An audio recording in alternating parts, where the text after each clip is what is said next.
Do you breathe purple and gold? Are you ready to hoist the colors? Now, time for the most in-depth look at the world of ECU athletics. Welcome in to Hoist the Colors with your host, Stephen Igo on 94.3 The Game. Watch the show live on Facebook and at 943thegame.com. Now, here's your host, Stephen Igo. All right, welcome in. Hoist the Colors on this Friday, Football Friday. Week 1 of the NFL is officially here. It kicked off last night. Of course, we've got East Carolina in Old Dominion to talk about. We go give our final preview for that game. We've got our Week 1 NFL picks to make. We've got our Week 2 college picks to make. Every Friday this year, Bobby Harward is in studio. He will join us. Today, he's brought to you by Basil's. Check him out, Fire Tower Road by the AMC Movie Theater. Great stuff. As always, salads. You can get pasta, burgers, sandwiches, everything you need at Basil's. So check that out.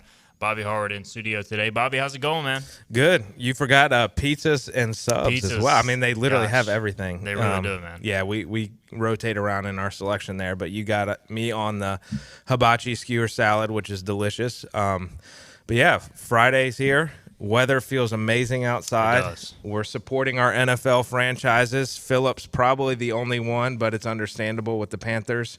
And don't know what your expectations are this year, Phillip. Yeah, they're not real big, and the reason why I forgot, I was just talking to Nick about it. I was like, dang, I forgot to put on my Panther stuff, but I also had to be here at 5:30 this morning, so at 5 a.m., I just found the first clean T-shirt that my hand hit. It wasn't wrinkly, and that's what I wore. But as far as expectations from talking to people closer to the program, I think 5 to 6 wins. Hopefully, we'll be realistic. The defense will struggle. They will lose some games, probably 28-24. I don't think the defense is what it was a year ago, but the good thing is they can't totally bracket Thielen on every play because now you at least have Deontay Johnson. The only problem is Jordan Matthews, former Eagles receiver, who's been out of the league for like 4 years, is probably our best pass-catching tight end.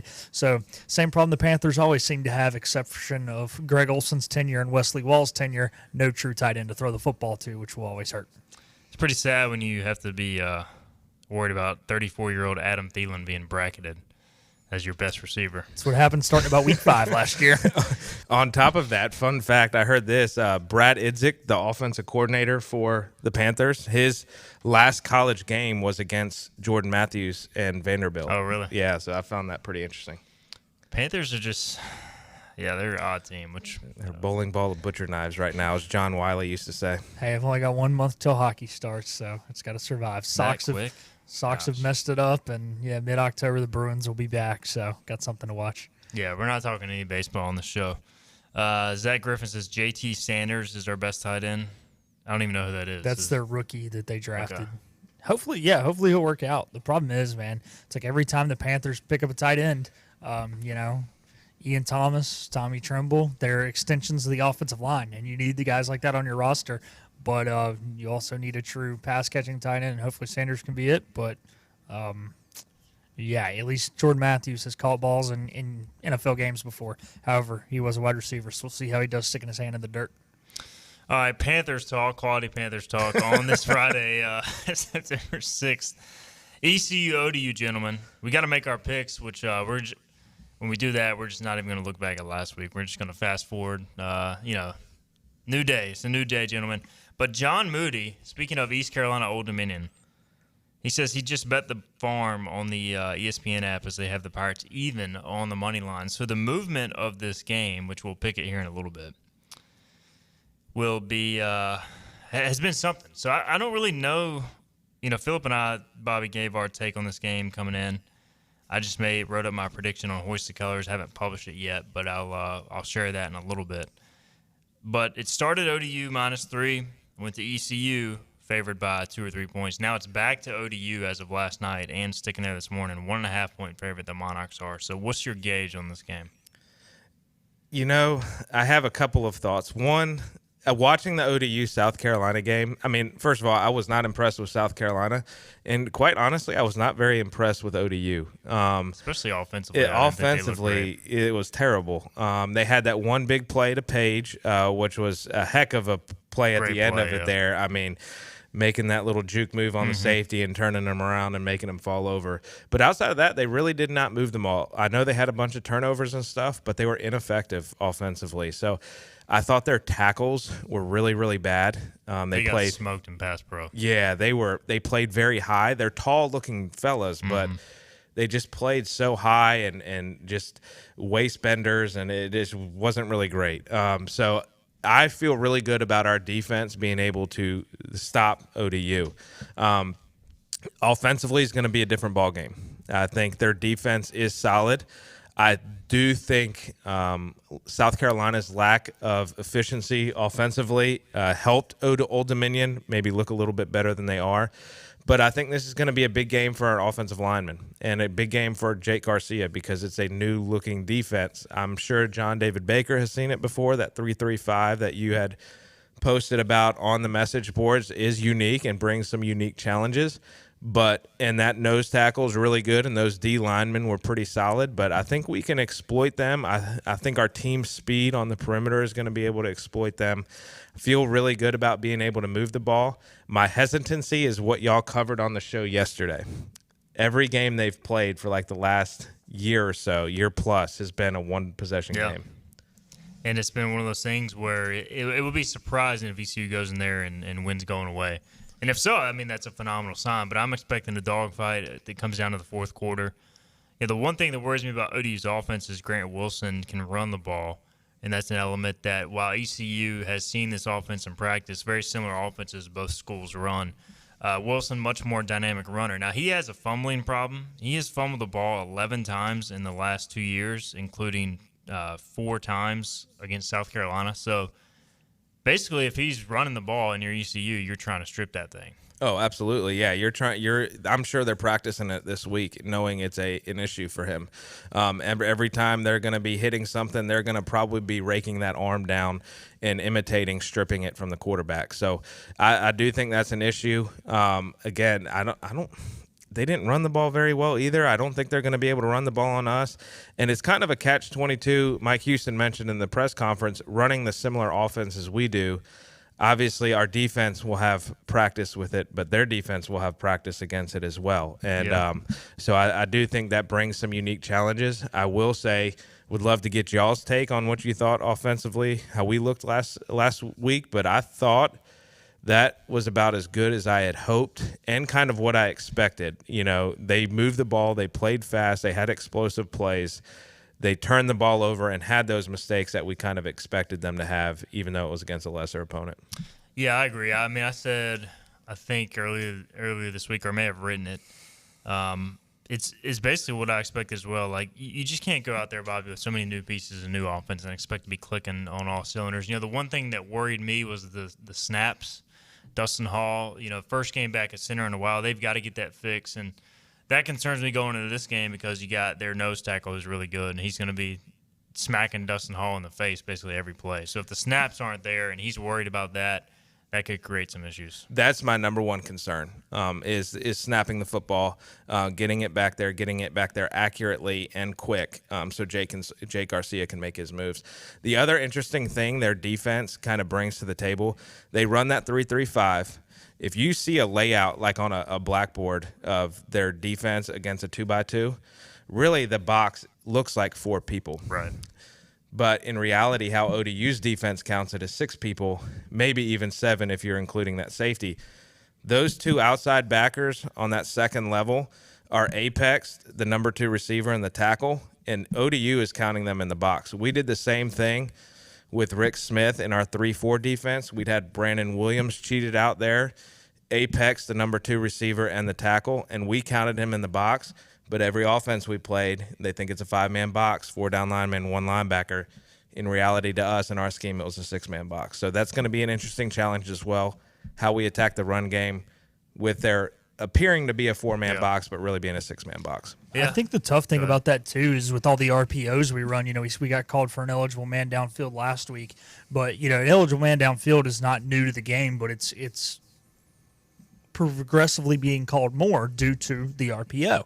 And because of that, I'm a little worried with that such a small box or so few guys in the box and only 3 guys with their hand in the dirt. Is there more likely for us to get called for an eligible man downfield on RPO just because the lineman's doing his job, but the ball doesn't come out quick enough? And, the Eagles do it a lot, but you don't see a lot of that 3-3-5 in the NFL like you do in college.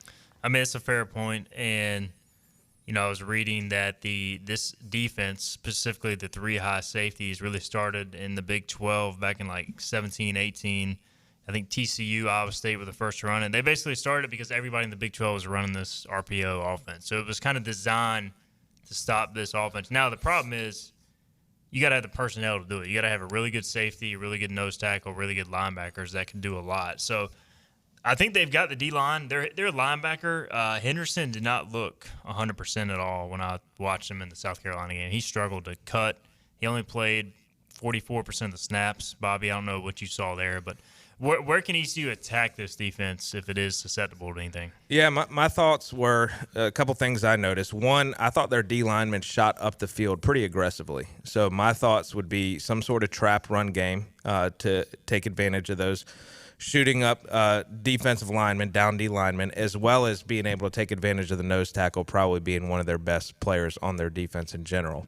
Just all the blocking down and stuff like that really helps. Also, what the trap does and what I'd like to get to, and I think they exploit, is perimeter run game. I think we'll see a lot of outside runs, maybe stretch runs. I think we'll see those jet sweeps. Perimeter run game to get those guys stretched out, make sure they're flying around, because the biggest thing with this defense, you have to be able to tackle in the open field. If you can't tackle in the open field, it's not going to be very successful. The other thing with that perimeter run and the trap game, that allows you to neutralize and hold that defensive lineman so they're a little hesitant and slower to get that out there on the perimeter run game, and maybe you can get an edge and hit it upfield. They missed 24 tackles against South Carolina, which was one of the highest numbers in college football week 1, so that's worth watching. Again, this will be an artificial turf game.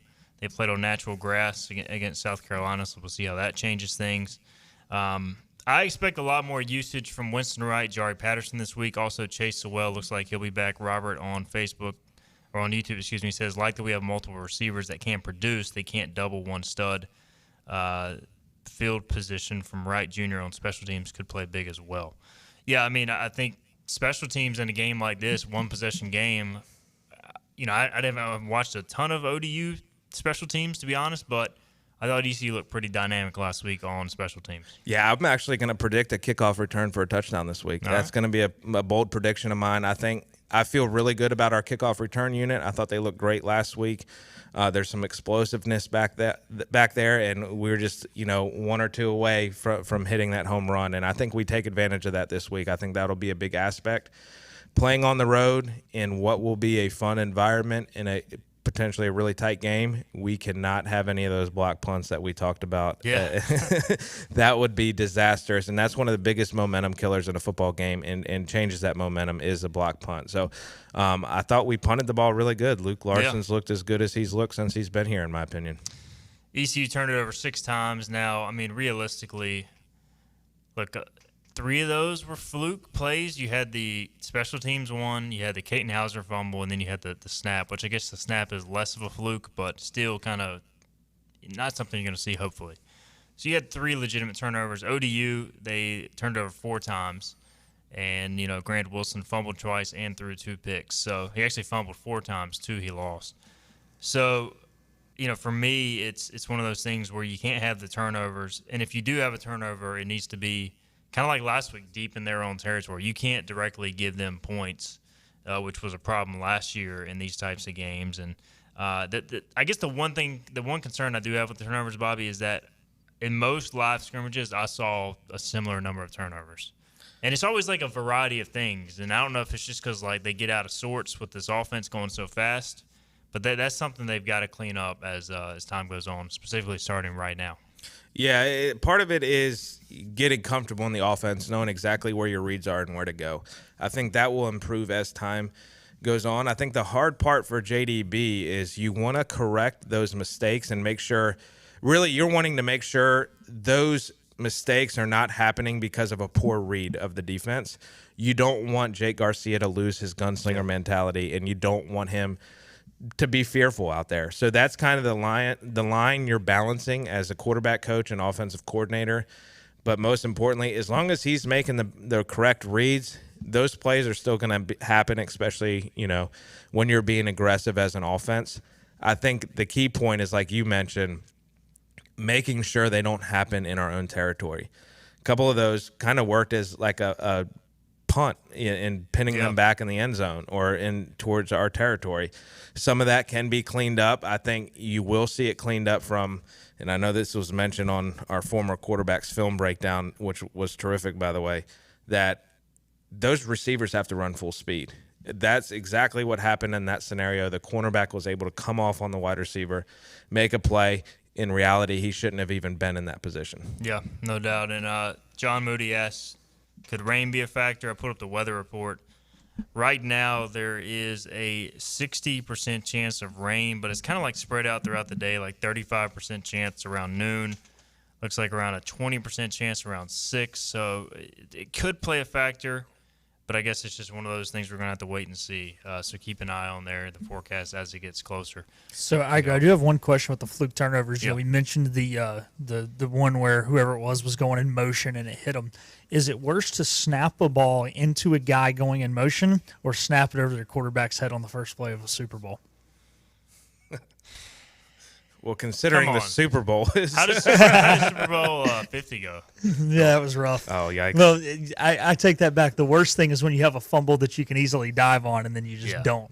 But I want to know what's worse out of those two. Snapping it over the quarterback's head on the first play of the Super Bowl when you're having a massive Super Bowl party and you're super hyped about your team in the Super Bowl is 100% the answer. Oh, that's mistake number one. When you are watching the Super Bowl and your team's in it, you don't watch with a bunch of other people. It was my girlfriend's idea at the time. Oh, my goodness. That's why she's my ex-girlfriend. Yeah, no, we for both that one and Super Bowl 50, man, we had nobody over except for one guy we go to church with who's a Broncos fan. That's it.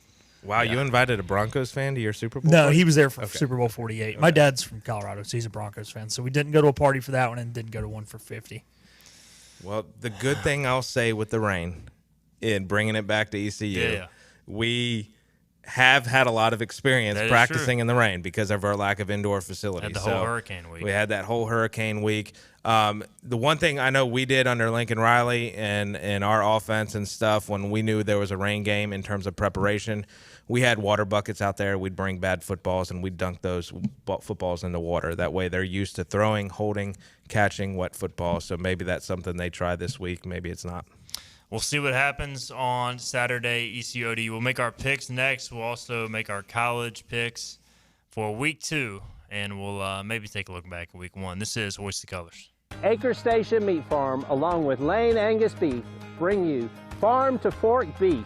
Stock your freezers now with affordable beef boxes, just in time for the grilling season. Farm to Fork Beef brings quality local beef to your family. From your traditional butcher shop, Acre Station Meat Farm.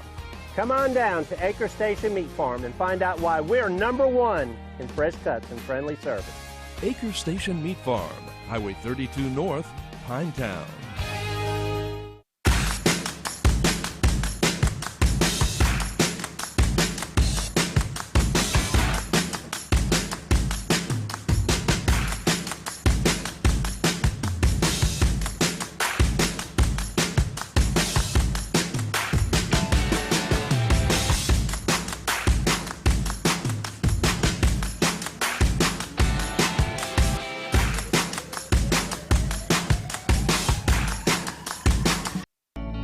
Living easy is the sound of children laughing as you make memories with neighbors and friends.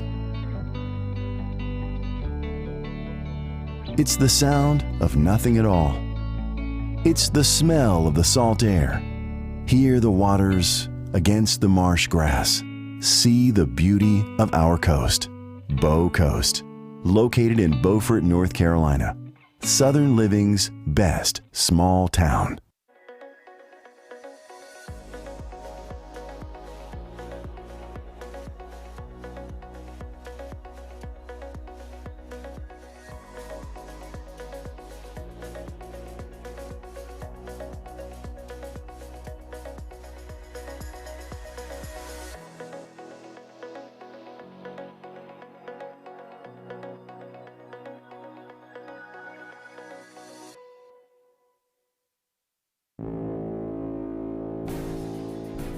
Pirate game days, there's nothing like them. The atmosphere, First down, the tradition, the matchups, the magical finishes. Be a part of Pirate Game Days. Season tickets are as low as $115. Reserve your seat today to be a part of the experience of Pirate Game Days at Dowdy Ficklen Stadium this fall. This is about you, your family, and the health of all who live in Eastern North Carolina. This is about the transformation of a health system into something more powerful and more human. About creating new ways to treat disease and keep you well. This is about ECU Health, which is to say, it's really all about you. ECU Health. Minds, hearts, purpose. This is ECU head football coach Mike Houston, and you're listening to Hoist the Colors on 94.3 The Game. All right, welcome back in. Hoist the Colors. We're getting ready for week 1 of NFL. Got underway last night. We also have week 2 college football. We just previewed ECU-ODU. Bobby Harward in studio today, brought to you by Basil, 1675 East Fire Tower Road. Check them out by the movie theater. Again, great pizza, as Bobby pointed out, pasta, sandwiches, salads, a little bit of everything. Great appetizers as well. Basil's over on Fire Tower Road. All right, we got to make our picks. And let's start with ECU-ODU. I guess we should look back at last week. So you guys went 4-2. Oh, were you trying to just skip over last week? Yeah. You guys went 4-2. Congrats. Great week. Thank you. Appreciate it. What's our updated standings? Nick, can you get to the standings here? Yeah, we got intern Nick, the little brother of Joey Football. Alrighty, so it looks like our standings overall. We got Igo at 4-6. I am 5-5, and Bobby's in the lead at 6-4. We'll see. 1-5 week. I'm still only 2 games. You're still right there. You had a great first week. You just got to bounce back. Got to bounce back. So we're picking against the spread, and if we were picking our favorite games as far as favorite lines, it would be a little bit more in our favor. But we're just picking the best games that I determine, and so that puts us at a little bit of a disadvantage. We're not going off our favorite lines. We're doing the best games. So let's start college football, and we'll start with ECU-ODU. ODU, we're going with the numbers I typed up last night, and I think it's still at ODU minus 1.5. They are favored. This line has shifted. It's gone back and forth. I have been very torn on this game. I will tell you guys, though, I just have a feeling ECU finds a way, much like the last time they played in Norfolk, to win it. I've got ECU 24, ODU 20. Ugly game, but the Pirates find a way. They come home 2-0. Bobby. I like that. I also have the Pirates. I felt more confident about this pick until yesterday's show when you went through their previous schedule. But I think the Pirates win by 2 scores. I think they break the streak. Now, when I say 2 scores, it may only be 10 points. 10 points. But I do Could think be 9 points. Could be, yeah. There you go. Anything over 8. So I think I'm very confident in the Pirates. I think they continue to build off of last week defensively, and I think they correct a lot of those unforced errors offensively. Still don't know. Maybe we'll hover around the 35-point mark if we get there. But it's going to be a fast-paced game, and the defense is going to be on the field a lot, so we'll see. Philip? This was just so tough because, we played who we played last week, and they played who they played. So, it makes it really tough to pick. I've been back and forth, but at the beginning of the season, said we were going to win the game. Nothing happened last week that makes me think that the Pirates won't win the game. So I'm going to stick with my pick at the beginning of the year and hope that, their inability to move the football and this great Blake Harrell defense will allow the Pirates to come out victorious. Over-under is set at 54.5. So expecting a game in the high 20s is Vegas. So we'll see how that transpires. Johnny Robertson adds getting a red zone stop tomorrow could be big before Holton took a knee at the ODU 3 to end the last meeting. The Pirates and Monarchs combined to score in 33 of 34 red zone opportunities in this series. Thank you, Johnny. Stats. Wow, what a good numbers stat. there. Good job. So basically, if any team enters the red zone, good chance at exiting with points. So we're all on the Pirates. That's a little scary. All right, Texas is at Michigan. They are a 7.5-point favorite in the Big House. This line is just begging you to take Michigan. Therefore, I am going Texas. Bobby. Yeah, hook 'em horns. I think Michigan's overrated. They did not look very good offensively last week against Fresno State, and I think they're going to continue to struggle offensively. What may hold this game a little bit closer is that it's in the Big House, but I think the Texas offense is too explosive. Yeah, I'm kind of with you guys here. It's one of those where I actually expected the spread to be a little higher, closer up to 10, because I think that's what it's going to roughly be. It's probably one of those where Michigan, like you said, hangs around. It is the biggest stadium in all of North America as far as seating capacity. So it's probably one of those where they hang around, and then Texas scores late to kind of put them away with a few minutes to go. Kansas State, 9-point favorite, going on the road, ranked at Tulane. Biggest game early on in the Summerall era for the Green Wave. I want to say they were having trouble even selling this game out, which is kind of sad. But I still think it'll be a good atmosphere. 9 points. I think Kansas State wins, but give me the Green Wave to cover the 9. I think this one goes down towards the wire. Bobby. I'm going to take Kansas State in the points. I like Avery Johnson. I think he's a big play waiting to happen. He also looks identical to Jackson Holliday, which is another plus, being an Orioles fan.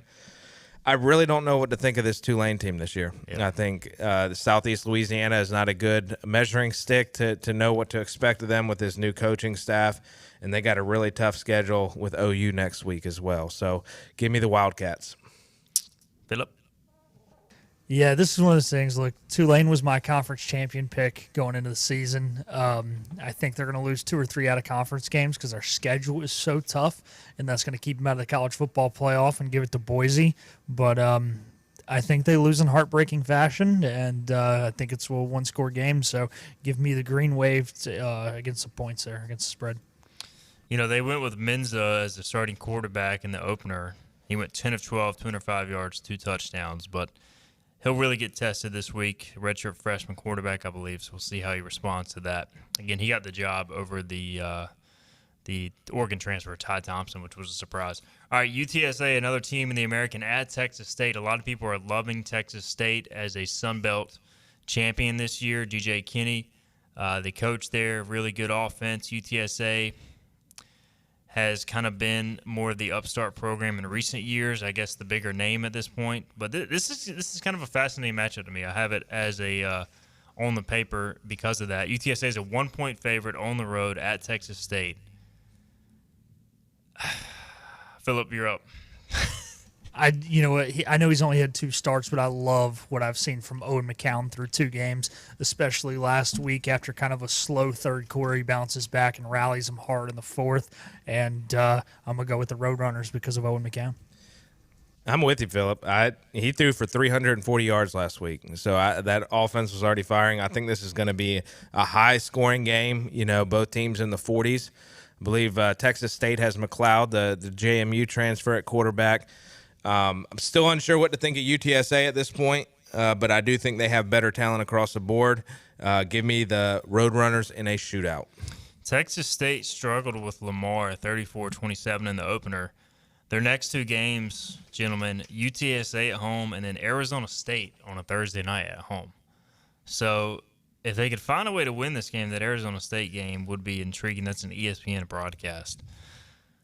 But that'd be a massive party, that game. Texas State's a big party school, and Arizona State obviously is one, too. The party school. Yeah. I'm going UTSA as well. I think they're just the more established brand, and Jeff Traylor is a better coach until proven otherwise. I know G.J. Kinney's off to a good start, but I'll take Traylor here on the road and his squad. All right, so we're all on Texas State. Or we're all on the Roadrunners, take Texas State. Tennessee, 10-point favorites against NC State and Charlotte. Tennessee looked like the much better team week 1.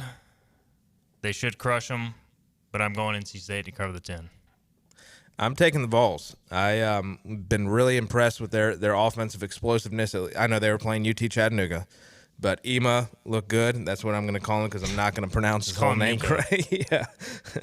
And I think NC State struggled with a similar looking offense last Thursday night, just in terms of quick tempo spread out. Tennessee is a very veer and shoot team, just like us here at ECU. But what NC State looked like to me is they're a talented defense, but they look like a defense trying to find their way without their leader. And they were missing Peyton Wilson and somebody that they could always rely on. And I think that showed up last Thursday, and I think it's going to continue to show up against Tennessee. Will be a fun game, but give me the Vols. Yeah, just to build off what you just said, I just don't know if when that happens, if NC State has the firepower on offense to really stay in this game. I mean, obviously they have Concepcion, and they got the Just running throw it back in transfer every play. from Duke. Concepcion. But I don't know. They're not great up front. The quarterback plays, I guess, a little McCall above looked par. bad in the opener. Yeah. The problem is with McCall, man, if they throw a stunt or something crazy at him, he just doesn't have a really high football IQ from everything I've been told. He can sling it, but the receivers have got to kind of get open. It's not like he's going to throw them open. So, I think Tennessee. Honestly, my prediction here is a push. I think it's like 27-17. But I'm going to go with that. I'm going to go with Tennessee. Just go with the push and see if you hit it. I'll give you double points. There we go. I think it's just setting up guys. Look, everybody talks about how bad State looked. Tennessee was phenomenal in the opener. I just feel like State gives them a shot here. I don't know if they win the game, but I think that it'll be a tight game and not really a road game, but at least they're not in Neyland Stadium for Tennessee because they'll bring a ton of fans to Charlotte. So looking forward to seeing what that atmosphere is like on Saturday night. But I'm going Wolfpack to cover the 10. Final game: Colorado at Nebraska. Nebraska 7-point favorite. Matt Rule versus Dion. And which head coach do you like least? For me, I like Dion a lot less. So give me Nebraska. I just think they're the better all-around team. I love Travis Hunter, love Shedeur Sanders, but I think in the trenches, Nebraska's going to dominate this game. I'm with you. I cannot believe I'm picking Matt Rule, but I'm with you. I mean, to me, Colorado is a two-man team. I hate as much as anybody the attention Shedeur Sanders and Travis Hunter get. I think it's just overhyped by ESPN going the direction they're going. But to me, watching that game last week, they're really freaking good. They are really good. I didn't realize how good Shedeur Sanders was till watching him make some plays in the pocket and make some throws, taking some hits. The Cornhuskers also have Patrick Mahomes Light at quarterback, freshman from Georgia, Dylan Raiola. So we'll see. This will be a big test for him.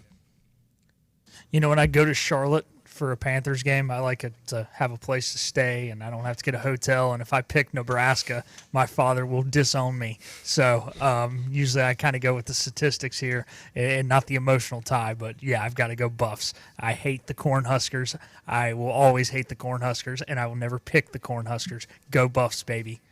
Wait, didn't you have that was a cousin that played for Wisconsin? Yeah, so my dad, on my dad's side of the family, the Pilkington side, half of the my grandpa's brothers, half of them lived in Colorado because they all started in eastern Colorado, but half of them moved west to the main part of Colorado, and half of them moved east to Nebraska, and there's a huge rivalry in the family among the Nebraska half and among the Colorado half. Now, when Ross was playing at Nebraska, it was kind of weird for us. It was like you didn't really want to pull against him. And, me growing up, I kind of liked the fact that I had a second cousin playing for the team, so I kind of pulled for him. But now, Ross isn't playing there anymore, so and never again will I pull for the Cornhuskers again unless a cousin or something actually plays there. Ross Pilkington, you can check it out his bio, Nebraska Cornhuskers or Huskers.com. He was the team captain for a couple of years. He started. Pilkington to leave Cornhuskers. I'm going to have to read this article during the break. All right, we will take a break. Those are our college picks. We got NFL next. We'll do that. This is Hoist the Colors. Hi, I'm D.R. Alligood. And I'm his daughter, Jessica. For 11 years, we have built quality driveways and parking lots for both your residential and commercial needs. We also offer free on-site quotes to have your custom driveways built the way you want. 252-946-1227. Glenn, let's talk about a new program at Greenville Nissan. Sure, sometimes bad things happen to good people, like credit hiccups. Greenville Nissan just rolled out credit forgiveness. If you've been making consistent car payments and you're tired of that high interest rate, This program is for you. Get into a new Nissan with a manageable payment and keep that cash in the bank. Come visit us at Greenville Nissan and drive your Nissan home today. Hurry, this program ends September 3rd. Greenville Nissan, where we drive to serve.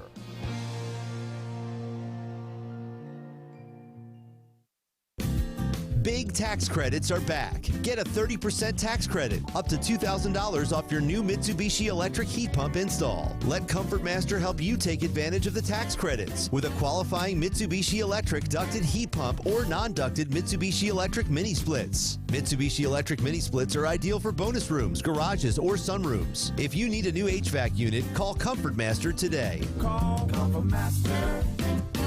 Call Comfort Master. The best burgers around. Everyone loves a thick, juicy, and fresh burger.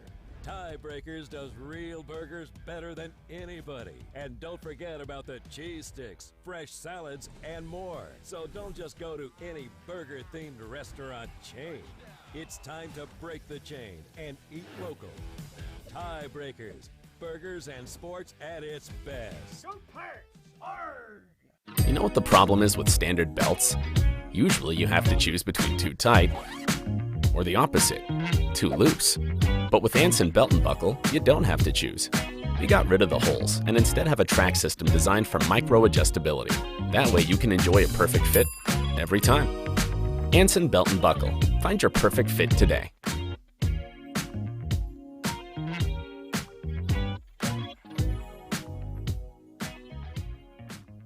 Hi, I'm D.R. Alligood. And I'm his daughter, Jessica. For 11 years, we have built quality driveways and parking lots for both your residential and commercial needs.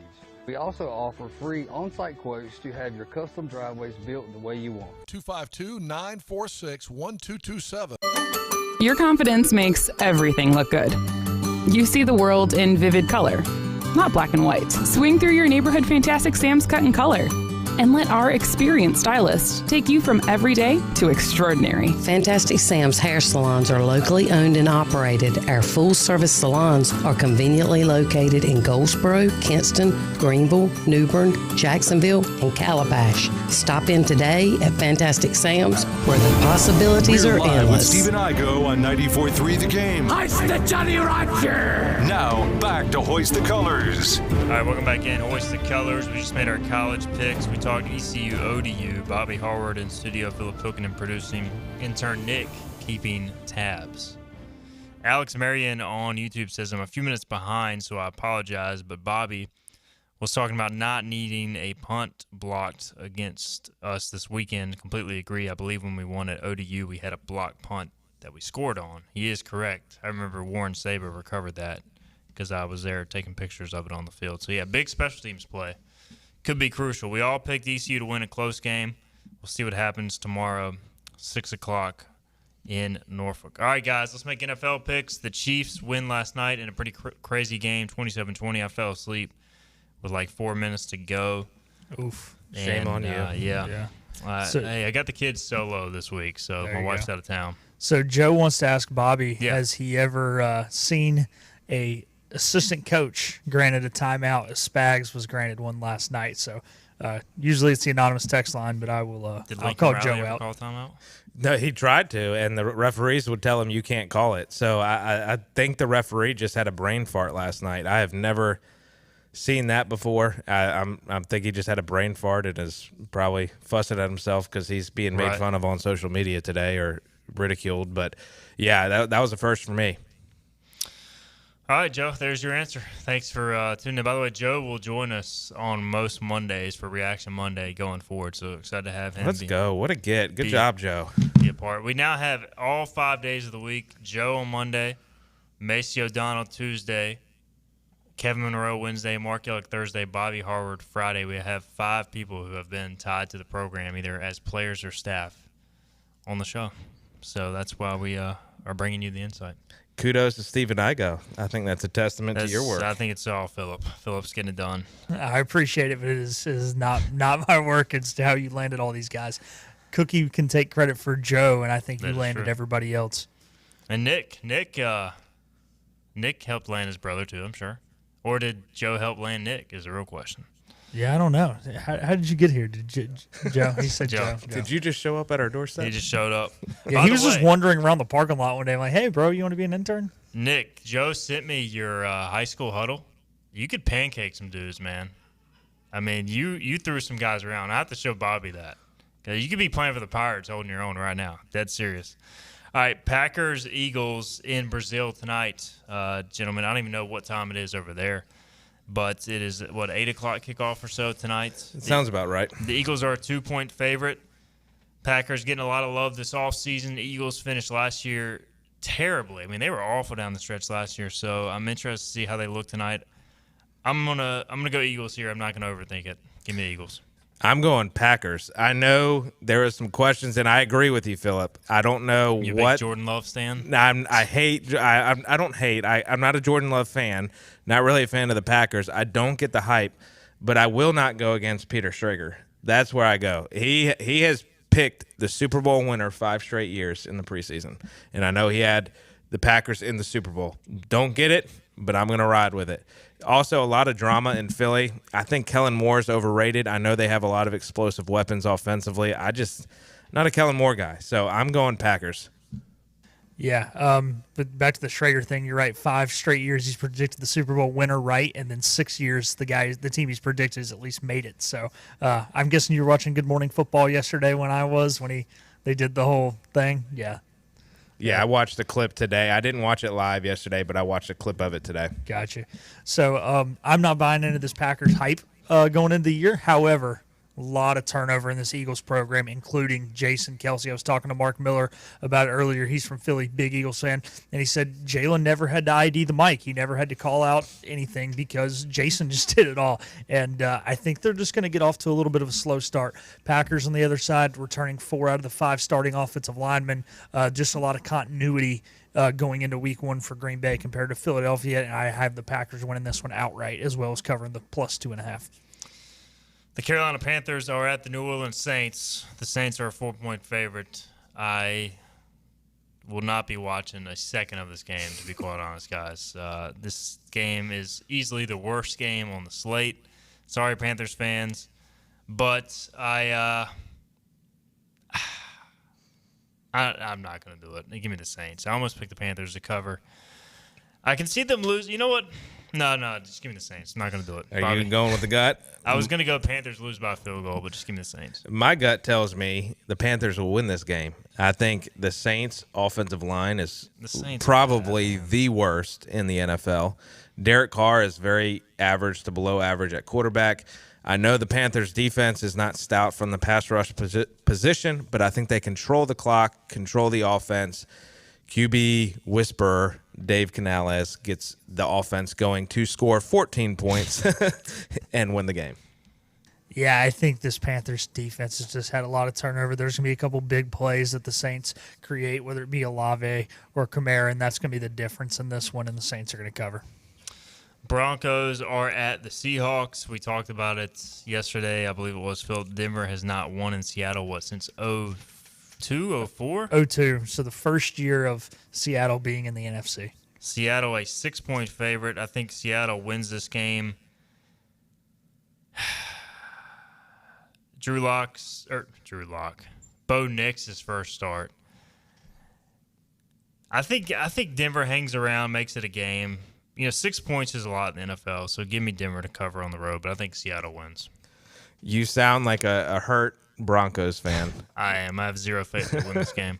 I'm with you. I think the Broncos at least cover. I actually think they win the game. I think with the new head coach in Seattle. With a lot of road dogs this week. Here's why. The head coach changed in Seattle. Yeah, week 1 they can get off to a slow start. Yeah, exactly. And Mike McDaniels, he's a defensive guy. I think the Broncos are much improved off a year ago. I think they're going to be able to do some of the things offensively Sean Payton wants with Bo Nix, even though he is a rookie. Give me the Broncos. Yeah, I think Seattle wins the game outright, but I do think the Broncos keep it within a score. So give me Denver to cover. And is Geno Smith, is he good? I mean, he's not bad. I mean, he's the guy who's going to get you stuck in quarterback purgatory because you're never going to be bad enough to draft a quarterback.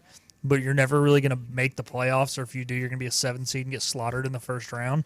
So the Seahawks are on their way to becoming like the Bills of the pre-Josh Allen but post-Doug Flutie era. Yeah, I'm just trying to figure out what the Seahawks are trying to do, but because like Geno's not going to win them anything big, and they're not going to beat the Niners for the NFC West. So I don't know. I guess we'll find out starting on Sunday. Cowboys are at the Browns. The Browns are a 2.5-point favorites. I'm not sure if Deshaun Watson's good or not, but he's back. Cleveland good at home the last few years. The dog pound will be rocking for this one. Give me Cleveland to win and cover the 2.5. I'm with you again. Tom Brady's first game he's calling. I think there's a lot of question marks with the Cowboys across the board.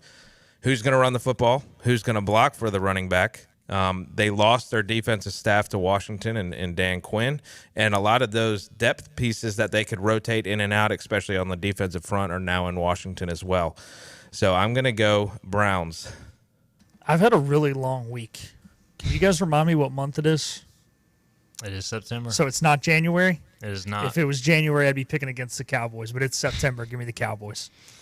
Phillip is on the boys. The Washington Commanders, Bobby, freshly back on the bandwagon after the ownership change.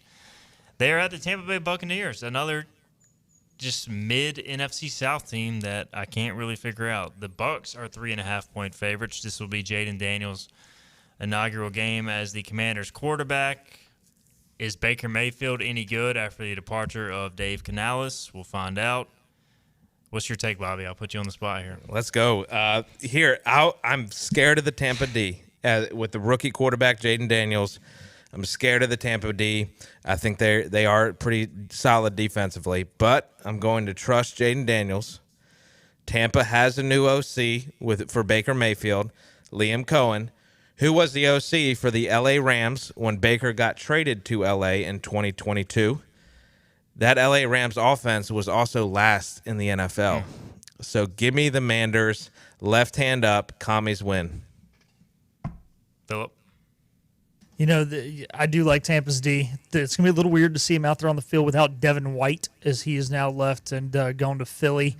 However, I think they win by a score, and with the spread being 3.5, I have 4 points of getting a chance to win if I take the Bucks to cover, as opposed to only 3 of them if they don't, of them not covering. So I guess I have better odds if it is a 1-score game of picking Tampa to win. So that is my not very good analysis. It gives me the best odds because I think it will be a 1-score game, because they can win by 4, 5, 6, or 7 and it'd be a 1-score game, but only 1, 2, or 3 and it being a 1-score game. So I got better odds. There you go. go. The Bucks. Commanders, Bucks. I'll tell you what, this is another game that I will be watching very little of. Although I am intrigued by Jaden Daniels. If it was still pre-Jaden Daniels, it would be very little.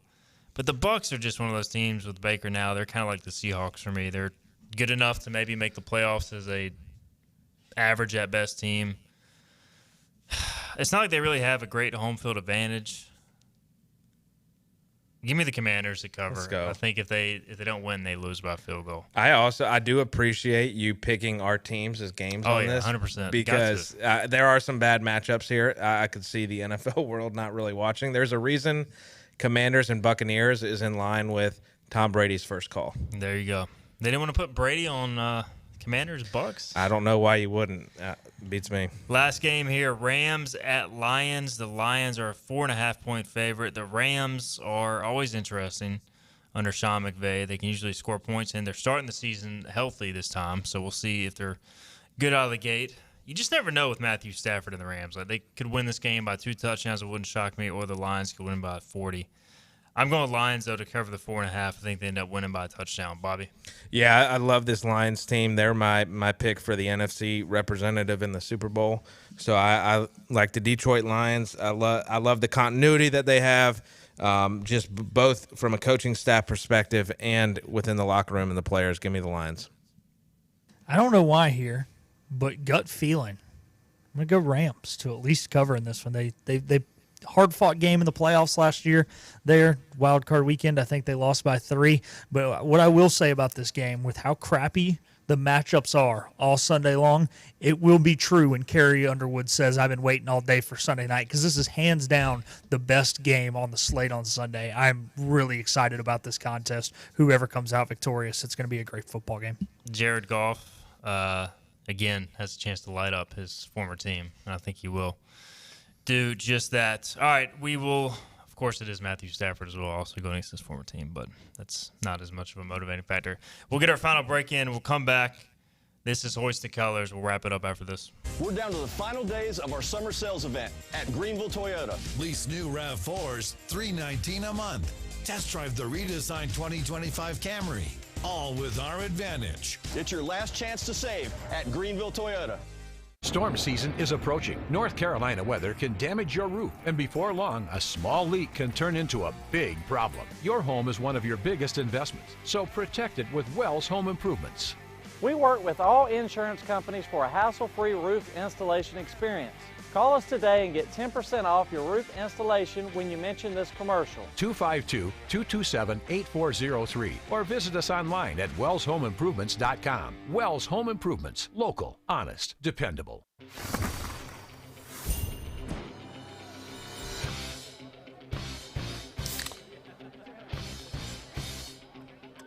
Let's go! Woo! Woo! Yeah! Football time! Set the tone. Kyle, tie your shoes, tie your shoes. Yeah, good job. Woo! Grab a Pepsi Wild Cherry and get wild. Summer is here, and Sawyer's Fun Park is having a toddler summer special. From 10 a.m. to 12 noon, Monday through Friday, Sawyer's has a $10 2-hour unlimited pass for ages 2 to 4. That's one toddler and one parent for just $10 every weekday morning. Sawyer's Fun Park summer hours are Monday through Thursday from 10 to 8, Fridays and Saturdays from 10 to 9, and Sundays from 12 to 8. Book your tickets online at SawyersFunPark.com and beat the heat this summer at Sawyer's Fun Park. The best burgers around. Everyone loves a thick, juicy, and fresh burger. Tiebreakers does real burgers better than anybody. And don't forget about the cheese sticks, fresh salads, and more. So don't just go to any burger-themed restaurant chain. It's time to break the chain and eat local. Tiebreakers, burgers and sports at its best. Everybody loves tiebreakers. Other restaurants claim their food is fresh and fast, but are they friendly? At Moore's, you're treated like family the minute you walk into their doors. With locations in Winterville, New Bern, Swansboro, Morehead City, and Jacksonville. We've been practicing what we preach since 1945. At Moore's, our barbecue is slow cooked and smoked over real wood daily until it's so tender it's falling off the bone. Combined with our fresh chicken, cooked-to-order seafood, and homemade fixins, we're sure you'll agree. If it's not Moore's, it's less. Hurry, the summer savings event is coming to an end. Don't miss your chance. Enjoy your summer in a new Corolla for just $219 a month or a Highlander for only $399 a month. Got a trade? Get cash for it or trade for a new Toyota. Hurry into Greenville Toyota today. The Pirates play here. Arr! This is Hoist the Colors Radio with Stephen Igo. Yes! That was so good! On 94.3 The Game. All right, welcome back in. Hoist the Colors. Final few minutes here of the show before we get to the weekend, and we have more football to discuss. So, again, we got the Brazil games tonight in the NFL, Packers, Eagles. We did not hit on Jets, Niners in our picks. The Niners are a 4.5-point favorite.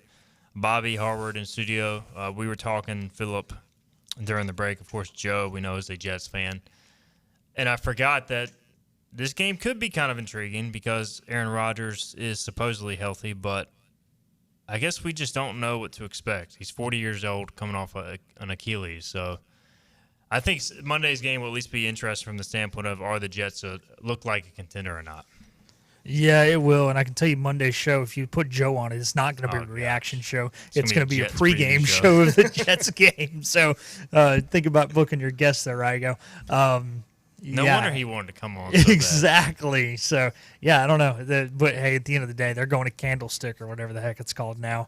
We'll talk about it more Monday. Levi But I think Stadium. you're right. It is going to be a big measuring tool because we all know the 49ers are a Super Bowl contender. And we're going to see if the Jets can hang there. I mean, it's only one game, but whether they actually belong in this conversation or not. Add on the fact they traded for Hassan Reddick, and he's still holding out. Like, what is that, Joe? That's classic Jets. Woody Johnson, have they really changed? But I will say this on that rant, I'm a believer in the Jets. I like Aaron Rodgers. I like the weapons they have. Give me the Jets to cover if they're underdogs. I think the Jets win with all the 49ers drama this offseason. Look at it, Bobby. He's going Jets money line. He's going to a lot of road dogs this week, so good luck with that. Yeah, the NFL, I have learned, is so freaking hard to bet. Going through those lines this morning and looking at kind of analyzing the rosters and coaching staffs and changes this offseason, man, it's difficult. All right, we got about a minute left. We'll also not only learn a lot more about ECU this weekend, but I think the entire American Athletic Conference. Of course, we touched on Tulane hosting K-State. Memphis hosts a decent Troy team. You have the first two conference games of the year. Army is at FAU. Temple is at Navy. Revenge game. Hammer Navy, minus 13. We touched on Texas State, UTSA. South Florida goes to Bama, where they are 31-point dogs. Tulsa is a road dog at Arkansas State. UAB is at UL Monroe. So we'll learn a little bit more about the American, but huge weekend for the Pirates. In about 20 seconds, Bobby, keys to victory for ECU. Yeah, offensive line and quarterback position, being able to identify the defense, but particularly the offensive line and that interior three. It's going to be a big game for them handling that defensive front. If they can make the correct calls and identifications and snap the ball cleanly, I feel pretty good about our chances. We'll have pregame coverage for you on Saturday starting at 3 o'clock on 94.3 The Game. I'll be live in Norfolk. Check us out at hoistthecolors.net. And obviously the guys will be back here in the studio. We'll have post-game content for you as well on HTC. It's been a fun week. Looking forward to Saturday, 6 o'clock kickoff at SB Ballard Stadium. Pirates and Monarchs. Hopefully the Pirates come back 2-0. We'll talk to you on Monday. See you then. This has been